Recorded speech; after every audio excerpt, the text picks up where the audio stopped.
ऐसे मसाइल आएंगे। इस्लाम अगर क्या ऐसी कहता है और सोसाइटी मुसलमान क्या करता है, इसमें बहुत बड़ा फर्क है। और उधर जो विरासत में फर्क है कि इस्लाम क्या कहता है और मुसलमान क्या करता है, इसमें बहुत बड़ा फर्क है। वही लोग चीख रहे हैं। देखने की जरूरत है। मैं आप सबके पास लौटूंगी। ट्रिपल तलाक बिल की बात कर रहे हैं। ऐसे डिस्कशंस हम बहुत बार कर चुके हैं, बार बार किए जाते हैं, क्योंकि जब जब लोकसभा में इसे पेश किया जाता है तो जरूरत ये आती है कि हम एक बार फिर से इसके बारे में बात करें और लोगों को बताएं, और अगर इसमें कोई सुधार की गुंजाइश है तो वो भी होनी चाहिए। इस पर बात करने के लिए तमाम खास मेहमान मेरे साथ मौजूद हैं जिनसे मैं बात कर रही हूं। चड्ढा साहब, हम ये देखते हैं कि बहुत सारे ऐसे लॉज बने हैं जिसमें बहुत सख्त प्रोविजन है, उसके बावजूद भी हम ये पाते हैं कि लोग उस तरह से उसको नहीं मानते हैं। अब फिर से हम बात कर रहे हैं ट्रिपल तलाक की, लोग हलाला की भी बात करते हैं, और भी दीगर मसाइल हैं जिनको सामने रखा जाता है। मेरा सवाल यह है कि सुप्रीम कोर्ट ने अगर इसको नल एंड वॉइड करार दे दिया, उसके बावजूद भी अगर लोग बड़े पैमाने पर ट्रिपल तलाक दे रहे हैं, 300-400 मामले ही सही, मैं कहती हूं 10 मामले भी अगर सही, या एक मामला भी सही, अगर जुल्म किसी के साथ हो रहा है तो वो एक के साथ भी हो तो जुल्म ही कहलाया जाएगा। तो आखिर कानून अगर सख्त नहीं होगा तो लगाम कैसे लगेगी फिर? देखिए, ये कोई रैशनल नहीं है। मैं बताता हूं कैसे। मर्डर हो रहे हैं कि नहीं हो रहे हैं, लोगों को पता है कि मर्डर की सजा तो मौत है। लेकिन क्या कानून बनाना छोड़ दे? कानून बनाना छोड़ने की बात नहीं है। देखिए, जो डिबेट में एक हमारा मौजू था आज, उसमें जब बात हो रही थी तो उसमें बार बार ये आ रहा था कि सोशल कुरीतियां हैं, वो जो दरवाजा तोड़ रही है उसको खाने का क्या होगा।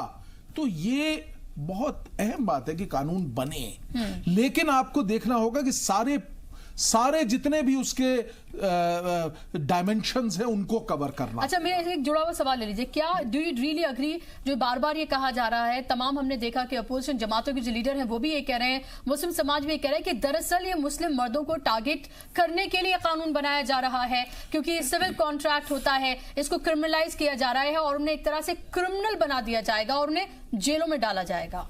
देखिए, ये एक डायमेंशन है, फिर से मैं कहूंगा, ये इस नजर से भी लोग देख रहे हैं। तो इस अगर ये आप कहते हैं ये भ्रम है, ये गलत बात है, अगर आप कह रहे हैं जवाब में, तो फिर इसको दूर कर दीजिए ना, इस भ्रम को दूर करिए, बैठिए, मिलके बनाइए कानून को ऐसा जो कि सुदृढ़ हो। उन महिलाओं का जिनका उत्पीड़न हो रहा है उनके लिए कोई प्लानिंग करिए। एक बहुत अच्छा बातों में निकला था, अभी बता रहे थे, क्योंकि उस एग्रीमेंट के अंदर आप रख दीजिए कि अगर ट्रिपल तलाक देगा तो इतना जुर्माना होगा। ये तो बात शरीयत में भी लिखी है और दूसरे कानून के तहत भी वो जुर्माना लगेगा, और अगर जुर्माना नहीं देता है तो आप दीजिए 5 साल की सजा। कौन मना कर रहा है आपको? तो ये इस तरह से क्यों नहीं आप ले रहे हैं? आप इस एंगल से भी देखिए। कहने का मतलब ये है, this is also a very very important dimension. देखिए, एक बहुत बहुत अहम बात बुशरा जी मैं बताना चाहता हूं। कानून में, क्रिमिनल लॉ में ये एक बहुत बड़ा नियम है कि जो 100 गुनहगार जो हैं उनको सजा ना हो कोई बात नहीं, एक शरीफ आदमी को सजा नहीं होनी चाहिए। तो यहां पे बहुत बहुत चांसेस हैं। देखिए, 498 का कानून जो है आईपीसी का हमारा, हम रोज जजेस के रिमार्क्स हैं, मैंने, और ये 1-2 नहीं, 10 जजमेंट्स हैं जहां जजेस ने कहा है कि बड़ा क्लियर कट केस है जहां पे इस महिला ने गलत इस कानून का इस्तेमाल किया है। तो आप कैसे कह सकते हैं कि मुस्लिम महिला भी इस कानून का गलत इस्तेमाल नहीं करेगी? अगर गलत कानून का इस्तेमाल हुआ, लेकिन वो भी है कि आए दिन हम रोज ये देखते हैं कि जहेज के लिए लड़कियों को जलाया जाता है, वो सुसाइड करती है, घर से निकाला जाता है, तलाक दिया जाता है, प्रेशराइज किया जाता है, बाकायदा तौर पर बोली लगाई जाती है। तो फिर उसका क्या किया जाए? देखिए, उसका एक बहुत बड़ी बात है, हमको एज ए इन पूरी चीज को इकट्ठा लेके चलना पड़ेगा। आज भी मैं बता रहा हूं, आप देखते हैं हरियाणा में और कई ऐसे राज्य हैं, पंजाब में, जहां पे बच्चियों को गोक में मारा जाता है। तो हमारी को आज दिमाग बदलना होगा इन लोगों का जो ऐसे गलत चीजें कर रहे हैं। एक हमको ऐसी शिक्षा देनी लगता है कि कानून तो बना दिए जाते हैं, जैसे 498 की हम बात कर रहे हैं, एक की बात कर रहे हैं, इसी के साथ साथ हम भ्रूण हत्या की बात करते हैं, चाइल्ड मैरिज की बात करते हैं, सबको लेकर कानून बहुत सख्त हैं। लेकिन उसके बावजूद भी हम ये देख रहे हैं कि इसी तरह से तमाम चीजें प्रिवेल हैं सोसाइटी में, वही मौजूद हैं, अलग अलग जगहों पर अलग अलग तरीके से इनको किया जाता है। क्या आपको लगता है कानून तो बनाया जाए, सख्त कानून बनाया जाए, लेकिन सोशल रिफॉर्म पर उससे ज्यादा काम करने की जरूरत है? बुशरा जी, देखिए सोशल रिफॉर्म पे काम करने के लिए तो सबसे ज़्यादा ज़रूरत है, क्योंकि ये वही देश है जहाँ निर्भया का ब्रूटल रेप होने के बावजूद क्या बलात्कार रुक गए? फांसी की सजा हो गई है, अभी वो याचिका पे याचिका चल रही है। 2012 का केस है, 19 में हम बैठे, 7 साल बाद क्या उनको फांसी पे लटका दिया गया? नहीं हुआ। तो हर चीज का आज प्रॉस एंड कॉन्स दोनों है। कानून सबके हैं, पता है कि ये अपराध करने पे कानून ये बना हुआ है, हमको ये सजा होगी, पर डर है क्या लोगों में? अगर डर होता तो 2012 के बाद जो इतना बड़ा जन आक्रोश इंडिया गेट पे इकट्ठा हुआ था, उसके बाद बलात्कार रुक जाने चाहिए। आप अखबार उठाइए, रोज महिलाओं बच्चों के साथ यौन शोषण, गैंग रेप, अभी कठुआ रेप, तो अलीगढ़ केस, रोज कुछ न कुछ चलता रहता है। लेकिन क्या इसे कानून एग्जैक्टली मैं फिर सेम बात कहूंगी, कानून बनाना बंद नहीं करना चाहिए, कानून तो बन रहा है। लेकिन आप मुझे बताइए कि आज भी हम लोग पुलिस स्टेशन में जाते हैं, छोटे बच्चियों के साथ कोई मोलेस्टेशन और रेप हुआ है, उस रेप की FIR कराने के लिए एड़ी चोटी का जोर लगा देते हैं हम एक्टिविस्ट, लेकिन वो FIR तब तक नहीं होती जब तक हम वहां पे थाने या लोगों का घेराव नहीं कर देते। तो जो लोग हैं, जो सिस्टम के लोग हैं, जो सरकार में लोग हैं, सरकार किसी की भी हो, जब तक वो जागरूक नहीं होंगे, जब तक जिलों के कप्तान जो हैं, जो DM हैं, जो SP हैं, जो लोग काम कर रहे हैं, अगर वो स्ट्रिक्टली इन पे एक्शंस नहीं होंगे, तो आप कितने भी कानून बना दीजिए, आप कितनी भी योजनाएं चला लीजिए, उनका कोई फायदा नहीं है। और हर कानून का मिसयूज और यूज दोनों हो रहा है, लेकिन ये कुरीति है। ट्रिपल तलाक कुरीति है, हलाला कुरीति है, आप महिलाओं की अस्मिता के साथ खेले तो कुरीति है। तो ये सारी चीजें बंद होनी चाहिए। 7 साल 6 साल की बच्चियों के, अभी भी मैं आपको बताऊं बुशरा जी, पूरे देश में कई ऐसी जगह हैं जहां पे ये जानने के बावजूद कि 18 साल के नीचे की बेटी की शादी करेंगे तो आपके लिए सजा है। सुप्रीम कोर्ट के इतने बड़े लॉयर बैठे, उनको वो खुद इस बारे में बात कर रहे हैं। लेकिन सर, क्या ये चीजें बंद हो गई हैं? आज भी देश में आप गाँव में जगहों में जाओगे, उत्तर प्रदेश के कई ऐसे गाँव कई तस्वीरें, कई जो जिम्मेदार लोग होनी चाहिए, सोशल रिफॉर्मेशन होनी चाहिए।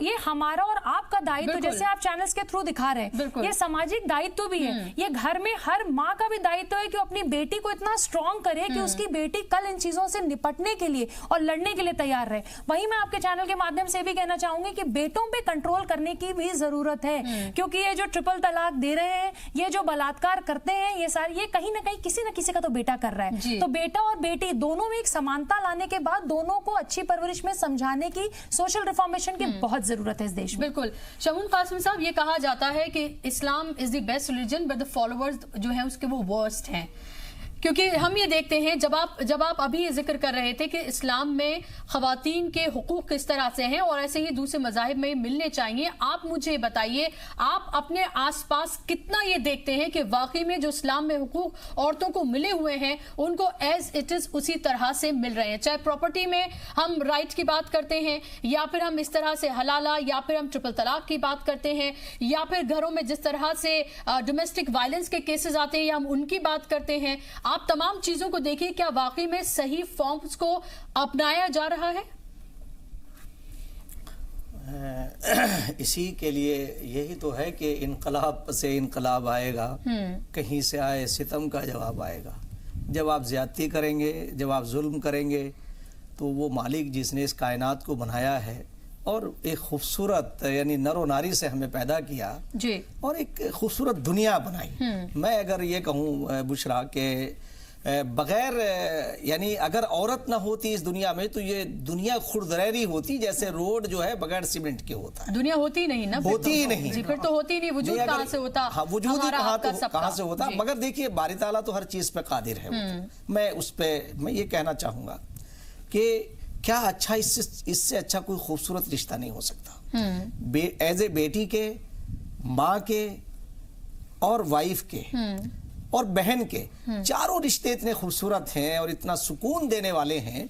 अगर ये रिश्ते इसी तरह से परवरिश किए जाए और आगे बढ़ाए जाए तो ना तो तलाक की नौबत आएगी, और जहां तक जो लोगों ने दुकानें बनाई या जिन्होंने उसका मिसयूज किया, उन्हें तो डर लगना चाहिए, उन्हें सजा मिलनी चाहिए। कैसे? जैसे आपने हलाले का जिक्र किया, कोई इसका कंसेप्ट नहीं है। कंसेप्ट ये था कि अगर किसी ने किसी हालात की बिना पर दोनों का मिजाज नहीं मिल पाया, उसने तलाक दे दिया, वो दोनों अलहदा हो गए अपनी मर्जी से, उसने कहीं और जाके निकाह कर लिया या उसने कोई और दूसरी से कर लिया, तो अब उसके बाद उसका शौहर मर गया या वो किसी कोई और हादसे का शिकार हो गया और वो मौजूद है, तो ये कहा कि अगर वो चाहे तो उसकी तरफ लौट सकती है, उसे कोई जरूरत नहीं है कुछ और करने की। ठीक है। अब इसका मिसयूज किया, दुकानें बना के बैठ गए। अब इसका क्या ताल्लुक है? शरीयत का नाम दे दिया। बहुत सारे लोग जो ऐसे जैसे तांत्रिक बाबा होते हैं, उन्होंने क्या किया, वही सारे ये काम करते हैं और तबाह कर रहे हैं वो। अगर उनकी तबाही को न रोका गया और सरकार ने इस पर कानून बनाया, तो इसमें वो लोग जो अपनी फैमिली को अच्छा बना रहे हैं, अच्छी जनरेशन पैदा कर रहे हैं, अच्छे शहरी पैदा कर रहे हैं, और उन्हें अच्छे शहरी पैदा करना चाहिए। अगर लड़ते लड़ते बच्चे पैदा होंगे तो कैसे हिंसक लोग पैदा होंगे? हमें अच्छी नस्ल तैयार करनी चाहिए, अच्छे शहरी तैयार करने चाहिए, अच्छे नागरिक तैयार करने चाहिए, ताकि ये बहनों और भाइयों का रिश्ता ये इसी तरह से आगे फलता और फूलता रहे। कतई तौर से जो लोग ऐसा कर रहे हैं, उन्हें सोचना चाहिए, चाहे वो कितने बड़े लोग हों। मगर है क्या कि ऐसा है बुशरा, कुछ मैं दो लोगों का सिर्फ इशारा करूंगा जो शाबानों का मामला सामने आता है, और एक और है जो बड़े जिम्मेदार है, एक बड़े मुस्लिम ऑर्गेनाइजेशन के, वो खुद इन कामों से गुजर चुके हैं, तो वो क्यों सपोर्ट करेंगे दूसरे को? वो तो ये चाहेंगे सब मेरे जैसे हो जाए। ठीक है। और वो शरीयत का भी इस्तेमाल कर रहे हैं। तो इसलिए मैं बात कहना चाहूंगा कि देखिए, तलाक किसी को भी नहीं देनी चाहिए, और तलाक अगर ऐसा कोई मामला आता है और दोनों में मिजाज नहीं बनता, नहीं मिलता, तो दोनों आपस में मिलके बैठ के बात करेंगे। नहीं, जाहिर सी बात है, और तलाक तो बनाई इसीलिए गई है, इसीलिए बनाई गई है, मगर कि अगर आपस में आपका मिजाज नहीं मिलता, आपकी पटरी नहीं खा रही है, तो आप अलग हो जाइए। rather than living in a relationship which is like a hell, अगर वो उसे फॉलो नहीं करता तो फिर तो उसे जेल में रहना चाहिए। To avoid, of course, आप सेपरेट हो जाइए। इससे बेहतर ये है, एक इंसान की जिंदगी को आपने बर्बाद कर दिया, इसीलिए वो अपने सारे रिश्ते नातों को छोड़ करके आई। इसीलिए शादी करना या फिर तलाक देने का जो एक प्रोसेस है वो आसान होना चाहिए। हम ट्रिपल तलाक बिल को लेकर बात करें, लोकसभा में आज एक बार फिर से इसको पेश किया गया है, और इसको पास होने के बाद फिर राज्यसभा में पेश किया जाएगा, और राज्यसभा में पेश हुकूमत के लिए अटकने वाला है। देखना यह होगा कि जिस तरह से लग रहा है कि शायद आरटीआई अमेंडमेंट बिल जो है वो शायद वहां से पास करा लिया जाए, क्या ये तमाम चीजें या ये तमाम जो अंग गणित है वो ट्रिपल तलाक को लेकर भी क्या फेवर करता है हुकूमत को, ये देखने वाली बात होगी। लेकिन जो एतराजात हैं अभी भी वो उसी तरह से अपोजिशन के, मुस्लिम समाज के कायम हैं, तो क्या सरकार इसके तरफ फिर से कोई तवज्जो देना चाहेगी, जिसके आसार कम लग रहे हैं। इस पर बात करने के लिए तमाम खास मेहमान मेरे साथ मौजूद हैं, जिनसे मैं बात कर रही हूं। चड्ढा साहब, अभी हमने देखा कि असदुद्दीन ओवैसी ने कहा कि जो मैरिज कॉन्ट्रैक्ट होता है विच इज वेरी इंपॉर्टेंट एक मुस्लिम शादी में, हालांकि हिंदुस्तान में हम ये देखते हैं कि उसका रिवाज उस तरह से नहीं है, अगर उसमें ये कह दिया जाता है कि अगर तुमने ट्रिपल तलाक दी, जो महर है उसका 500 गुना तुम्हें देना होगा, अगर इस तरह के सख्त प्रोविजन उसमें कर दिए जाते हैं, मेरा सवाल यह है कि अगर किसी को ट्रिपल तलाक देना ही है तो मैरिज कॉन्ट्रैक्ट को भी नहीं मानेगा, उसे अगर इस तरह की चीजें करनी है तो करेगा ही। क्या वाकई में इस तरह की चीजें मैरिज कॉन्ट्रैक्ट में शामिल होने से क्या आपको लगता है कि कोई बदलाव या कोई सुधार आ सकता है? देखिए, सिमिलरली अगर आपको ये लगता है कि क्राइम बनाने से सुधार आ सकता है, तो मेरा ये मानना है कि अगर उस निकाहनामा में इन चीजों को डाला जाएगा, दाखिल कर दिया जाएगा, तो उसका जरूर पड़ेगा, क्योंकि उसके पीछे एक डेटरेंट होगा। कानून बनाने का सबसे बड़ा उद्देश्य जो है, सबसे बड़ा जो ऑब्जेक्टिव है, इवन क्रिमिनल लॉ में इसको एक ऑफेंस बनाने का कारण क्या है, why we are making it as an offence, के एक डेटरेंट बन जाए, लोगों को ट्रिपल तलाक या इंस्टेंट तलाक देने से पहले एक खौफ हो मन में कि ये मेरे को ये सजा हो जाएगी, उसको खौफ होगा कि मुझे ये मेरे को लाखों रुपए देने पड़ जाएंगे। ये एक बहुत इंपॉर्टेंट और वेरी वेलकम सजेशन है मेरे ख्याल से, क्योंकि जैसा कि हम सब जानते हैं निकाहनामा की वो टर्म्स होती हैं, उन टर्म्स को फॉलो करना होगा। अगर आप तलाक, नॉर्मल तलाक भी दे रहे हैं तो वो देना होता है महर का, जो जितना भी रकम उसमें लिखी होती है वो उसको दिया जाता है। तो ये तमाम जो रीतियां हैं या जो वो हैं उनको फॉलो कर रहा है मुस्लिम समाज, तो क्यों नहीं इस तरीके से। देखिए, एक बहुत अहम बात है, जैसा कि बार बार एक शंका आ रही है मुस्लिम समाज के मन में, एक उनके जहन में एक बात आ रही है कि मुसलमानों को क्रिमिनल बनाया जाएगा इससे, इसको बनाने के बाद, तो उसको दूर कर दीजिए ना आप ऐसी शंका। हम सबको एक साथ लेकर सवाल आता है कि क्या ये बीजेपी लेकर आ रही है इसलिए एतराजात ज्यादा है? अगर ये कांग्रेस लेकर आई होती, कोई और पार्टी लेकर आई होती, तो क्या तब भी एतराजात इसी तरह के होते? क्या उसी तरह से शक व शुबा फिर भी किया गया होता? ये तो मैं नहीं कह सकता हूं, ये तो प्रिज्यूम किया जा रहा होना वाली बात है। लेकिन निश्चित तौर पे देखिए, कोई शक व शुबा अगर किसी के जहन में आ रहा है तो ये हमारी ड्यूटी है। Muslims Hindu, we have to go together, हमको इकट्ठा। एक और तो हम नारा दे रहे हैं कि सबका साथ, सबका विश्वास, सबको साथ लेके चलना है, तो दूसरी ओर ले लीजिए उनको साथ। एक छोटी सी बात ही तो है, let us try discuss this and then take it forward. कौन मना कर रहा है? कानून तो यही बनेगा, कानून तो यही है। अब सवाल सिर्फ इतना है कि उसको क्या क्रिमिनल ऑफेंस बनाना है, क्या उसको क्रिमिनल ऑफेंस के लिए नॉन बेलेबल ऑफेंस बनाना है, क्या हमें एक डेटरेंट पैदा करना है। ऑब्जेक्टिव क्या है? सुप्रीम कोर्ट ने जो कहा है, ऑब्जेक्टिव मात्र एक है, वो है कि डेटरेंट बना दीजिए। कोई आदमी 100 दफा सोचे इसको देने के लिए, ठीक है, तो डिटरेंट बनाने के और 100 तरीके आपको लगता है कि एक तरह की एक रिजिडनेस भी है? अगर अपोजिशन पार्टीज ये कह रही हैं कि आप इसे सेलेक्ट कमेटी को भेजिए, let's sit and talk about it, या ये कहा जा रहा है कि आप एक जिस समाज के लिए आप ये बिल बना रहे हैं उनमें से कुछ सेलेक्टेड जो जानकार खवातीन हैं, जो औरतें हैं, उनको बुलाकर, या जानकार मर्द हजरात हैं, उनको बुलाकर, जिनके लिए आप कानून बना रहे हैं, एक बार sit across the tables, let's talk, और फिर उसके बाद जो आपको बनाना है आप बनाइए। आखिर ये करने में क्या बुराई है? एटलीस्ट सुनना तो चाहिए जिनके लिए आप कानून बना रहे हैं उनको। बुशरा जी, इस बात से मैं सहमत हूँ कि कोई भी बिल जब बने तो सर्वधर्म सब लोगों को लेके उस बिल को पेश होना चाहिए, और उसमें अगर कुछ खामियां हैं जो दूसरे समुदाय के लोगों को लग रहा है कि इसमें कुछ खामियां हैं, उनको अगर ठीक किया जा सकता है। देखिए, बिल तो आना है, ट्रिपल तलाक पे बिल आना है, महिलाओं की आधी आबादी का पूरा हक हमें लेना है, उस पर हम काम कर रहे हैं। ट्रिपल तलाक एक कुरीति है, उसको खत्म होना चाहिए, अग्रीड।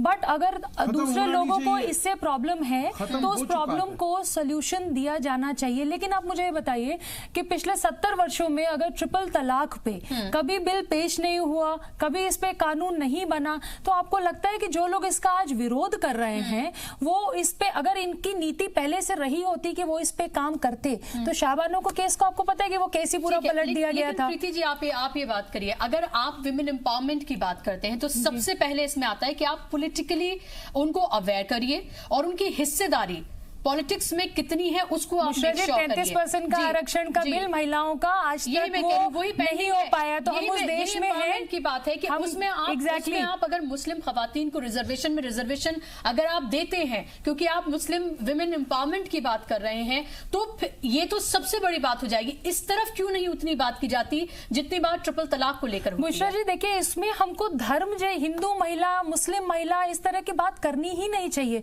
मैं तो आपको कह रही हूँ कि जितनी महिलाएं, अगर 33% का आज आरक्षण बिल पास होता महिलाओं के लिए, वो तो सारी महिलाओं के लिए है ना। आप आज तक उसको 70 सालों में आपने उसको पास नहीं होने दिया।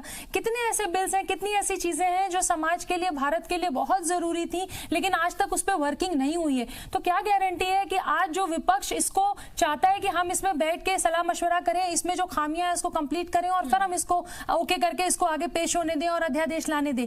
नहीं गारंटी है, क्योंकि पिछले 70 सालों में इस पे काम नहीं हुआ है। बुशरा जी, अगर हुआ होता तो हमारे पास 33% आरक्षण होता, हम इस पे बात कर रहे होते, तो हम तो अपनी हक की लड़ाई इतने समय से लड़ रहे हैं। लेकिन अग्रीड कि अगर धर्म के ऐसे लोग जो ऐसे जानकार हैं, जो कानून के जानकार हो, जिनको कुरान की जानकारी हो, उनको एक साथ बिठा के इस पे गवर्नमेंट को जरूर इस पे वर्किंग करनी चाहिए। जी, शबनम कासमी साहब, क्या आप भी अग्री करते हैं कि एक बार बैठकर बात करने की जरूरत है, जिसको लेकर बार बार कहा जा रहा है, बारहा कहा जा रहा है, चाहे हम ओवैसी की बात करें या दूसरे और जो समाज के लोग हैं उनकी बात करें, उनका यही कहना है कि एटलीस्ट एक बार ये बिल पास होने से पहले, या इसका एक मसौदा जब तैयार किया गया था उससे पहले कम से कम बात होनी चाहिए थी। मैंने तो टीवी चैनल के जरिए से ये बात कही थी, और उस वक्त जब मैंने ये बात कहा था कि जो लॉ कमीशन है और लॉ मिनिस्टर हैं उस पर इन्हें गौर करना चाहिए, तो उसके बाद भी फिर उस पर डिस्कशन हुआ है। और आज भी इसमें कोई शक नहीं है कि बैठ के बात करने से मसाइल हल होते हैं, और सरकार जो है वो उसका जो नीयत है वो ठीक है, पॉजिटिव है, और वो हमेशा उनके दरवाजे खुले रहने चाहिए। और मैं समझता हूँ कि इस पे अगर बात हो जाए और ऐसे लोग बैठे हैं तो उसमें कोई बुराई नहीं है, कोई मजायका नहीं, और ऐसा होना चाहिए। अगर ऐसा होता है तो और अच्छा उसका मैसेज भी जाएगा, और इसमें कोई दो राय नहीं। रात भी मैंने एक बात ये कही थी आपके उससे कि देश के अंदर जब ये तमाम वाद विवाद खत्म हो जाएंगे और तमाम झगड़े जैसे ये जितने भी इस वक्त चल रहे हैं, तो हमने देखा पिछले अगर हम 70 सालों का जिक्र करें तो 25-30 साल पहले अगर हम जिक्र करते तो हमारे ना अच्छे रोड थे, ना अच्छा हमारे ये रास्ते थे और डेवलपमेंट के कार्य बहुत कम थे, क्योंकि हम लोग झगड़ते रहते थे, आपस में झगड़े होते रहते थे। पिछली सरकारों में इतने झगड़े हुए हैं, इतने दिन सरकारें नहीं चली जितने दिन फसादात हुए, और उन फसाद में ये होता था कि हिंदू मुसलमानों को मारता था, मुसलमान हिंदू को मारता था। अरे मरने वाले और मारने वाले का एक रिश्ता है, दोनों सगे बहन भाई हैं। इसी तरह से अगर आज हम एकता और भाईचारे के साथ रहेंगे और अपने देश को आगे लेके जाएंगे तो हम पूरी दुनिया का एक नेतृत्व करेंगे। तो इसमें कोई दो राय नहीं है कि इस पे ये चीज होनी चाहिए। हमने देखा कि पहले जिस फॉर्म में इसको बिल को लाया गया था और अब जिस फॉर्म में उसमें अमेंडमेंट्स किए गए हैं, कुछ ऐतराजात थे उनको चेंज किया गया है, क्योंकि टेक्निकल पॉइंट है और उसको क्लियर होना बहुत जरूरी है कि पहले ये कहा गया था कि कोई भी एफआईआर करा सकता है, अब ये है कि सिर्फ जो रिश्तेदार हैं या कोई जानने वाले हैं वही करा सकते हैं। अब जो है बेल जो है मजिस्ट्रेट के पास अगर आप जाते हैं तो बेल भी हो सकती है। क्या इसमें और कोई फर्दर अमेंडमेंट किए गए हैं? देखिए यही 2-3 अमेंडमेंट है, क्योंकि ये अमेंडमेंट अगर नहीं किए जाते बुशरा जी, तो मैं आपसे 100% ये बता रहा हूं कि ये जो प्रिंसिपल हैं ये क्रिमिनल जूरिस्प्रूडेंस से बहुत दूर है। कोई भी आदमी एफआईआर नहीं करवा सकता, ये उस तरीके का मौजू नहीं है। ये जो है पर्सनल एक particular offence against an individual होगी अगर ऑफेंस है, और इंडिविजुअल की ऑफेंस के लिए कोई थर्ड पार्टी नहीं लिखवा सकता एफआईआर। अगर मेरे को पीड़ित मैं हूं तो मैं ही या मेरे जो करीबी परिवार के लोग हैं वो ही लिखवाएंगे।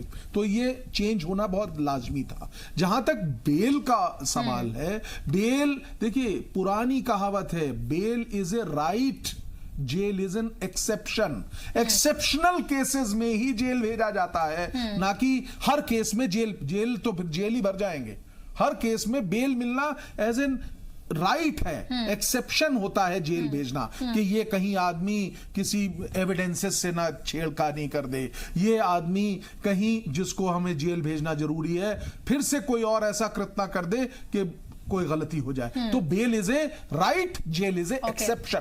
तो ये तो होना लाजमी था। लेकिन यहां पे अगर एक बार और प्रश्न चिन्ह लग गया कि महिला को बात करने के बाद ही बेल देगा। अब वो महिला अगर मुरादाबाद की है, उसको दिल्ली पहले लाया जाएगा, उसके बाद अगर यहां पे दिल्ली में वो जेल में है, तो समझिए ना ये कितना टाइम लग जाएगा। 7 दिन 8 दिन आदमी को जेल में रहना पड़ जाएगा। जबकि ये जाहिर सी बात है तमाम एतराजात हैं जो अभी भी कायम है। अब देखना ये होगा कि क्या बैठकर इस पर कोई बातचीत होती है, क्या वाकई में हुकूमत इस तरफ जाती है, क्योंकि लग ही रहा है कि लोकसभा के में तो ये पास हो जाएगा, लेकिन राज्यसभा में हो सकता है कि पेच एक बार फिर से अटके, क्योंकि हुकूमत की मेजॉरिटी वहां पर नहीं है। बहुत बहुत शुक्रिया आप तमाम मेहमानों का स्टूडियो में आने के लिए, इस बहस का हिस्सा बनने के लिए। इसी के साथ हमारे आज के इस प्रोग्राम में बस इतना ही।